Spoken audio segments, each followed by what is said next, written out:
mes petits padawans de la cuisine, on se retrouve aujourd'hui pour une nouvelle recette en vidéo et on va réaliser de la pâte à pâte fraîche à la maison avec 3 ingrédients. C'est vraiment hyper facile. C'est une recette qui m'a été très souvent demandée, donc là je m'exécute.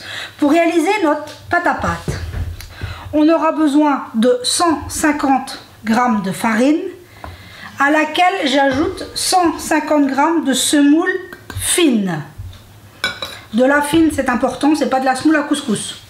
Voilà, pas de la moyenne parce que sinon vos pâtes n'auront pas la même texture. Et maintenant, on va rajouter 3 œufs entiers parce qu'on compte un œuf pour 100 g de farine. Donc ici, notre total est de 300 g. Donc j'ajoute 3 œufs. Maintenant, avec le crochet de mon robot, on va pétrir très lentement pendant 4 à 5 minutes. On pourrait ajouter une pincée de sel. Moi, je ne le fais pas, mais on pourrait. Voilà. On pourrait évidemment le faire à la main en faisant une fontaine et en ajoutant la farine. Vous savez que moi, j'ai un problème de bras, donc je le fais au robot. Donc là, c'est parti. 4-5 minutes de pétrissage et on se retrouve. Et voilà, on se retrouve au bout de 4-5 minutes de pétrissage très très lent.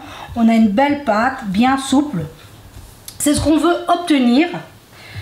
Un petit point que j'ai oublié de vous signaler, c'est que en fonction de la taille de vos œufs, vu qu'on compte un œuf pour 100 g de farine, n'oubliez pas, il se peut que si l'œuf est un peu plus petit, il faut rajouter un petit peu d'eau. Vous allez très vite le voir parce que votre pâte va être trop dure, elle va être difficile à mélanger. Donc à ce moment-là, on rajoute un petit filet d'eau et on continue le pétrissage. Ou au contraire, si vous avez de très gros œufs et que votre pâte est un peu trop liquide, vous ajoutez un petit peu de farine. Donc là, maintenant que notre pâte est prête, il ne nous reste plus qu'à la filmer ou la mettre dans un plat pour la mettre au frais.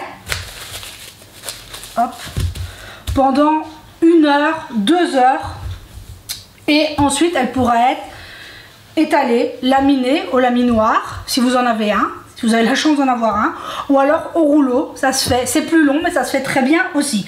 Donc si vous voulez des recettes où on utilise des pâtes fraîches, dites-le moi.